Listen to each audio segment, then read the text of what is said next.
અમદાવાદના સાણંદ જીઆઈડીસી વિસ્તારમાં એક નાટકીય અપહરણની ઘટના સામે આવી છે। પૈસાની તંગી હોવાના કારણે સુમિત અને એનો મિત્ર વિકાસ આ બંને પૈસા કમાવાનું એક કાવતરું ઘડે છે।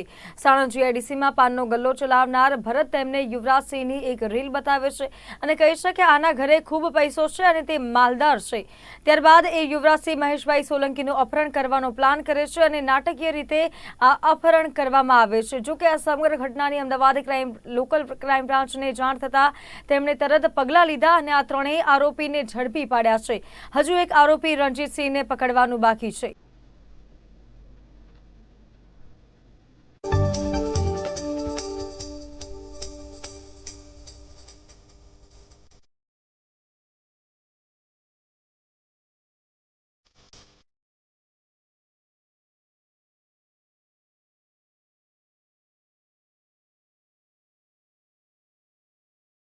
જે ફરિયાદ જે થઈ હતી આ 28 જુલાઈ 2024માં ફરિયાદી યુવરાજસિંહ મહેશભાઈ સોલંકી જે લીલાપુરના રહેવાસી છે ઓર એના ફાધર જે છે એ જીઈબી અને રેલવેના એક મોટા કોન્ટ્રાક્ટર છે ઓર એને ત્રણ ઇસમો જે છે ત્યાં લિફ્ટ માંગીને એની ગાડી રોકાવી હતી ઓર ગાડી રોકાવીને ગાડીમાં બેસીને જો એને પકડીને જો એને બેભાન કરવા માટે એક ઇન્જેક્શન આપ્યો હતો और પછી ત્યાંથી એ ગાડી લઈને જોઈએ પછી આગળ એક ઓર માણસ એને એક લુંગી અને ટેપ એને આપવા આવ્યો હતો ઓર એને આધારે એક અપહરણ કરીને જો ગુનો બનાવ્યો હતો ઓર આ ગુનાની જ્યારે અમે જે જાણ થઈ તો અમે ત્રણ ટીમો એમાં બનાવવામાં આવી હતી, એક એસઓજી, એક એલસીબી અને એક સાણંદ જીઆઈડીસીની।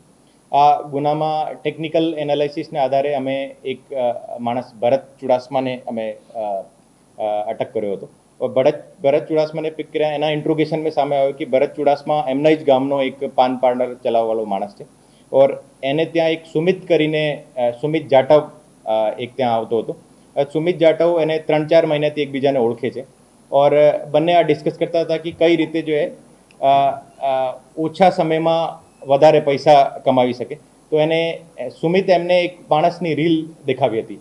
આ રીલમાં જે યુવરાજસિંહ જે છે એક સ્કોર્પિયોમાં બહુ પૈસાવાળો માણસ રીતે દેખાવે છે ઓર સુમિત એમને પૂછતા આ બતાવ્યું કે જે આ કોણ છે કે આ મારા ગામનો બહુ માલદાર માણસ છે અને એને આપણે પ્લાનિંગ કરી શકીએ।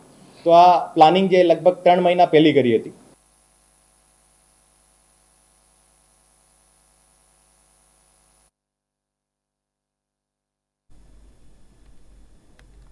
સમાચારોમાં આગળ વાત કરીએ તો સુરતમાં ટ્રાફિક પોલીસની દાદાગીરી સામે આવી છે। શહેરમાં ટ્રાફિક પોલીસની ક્રેનના કર્મચારીએ નો પાર્કિંગ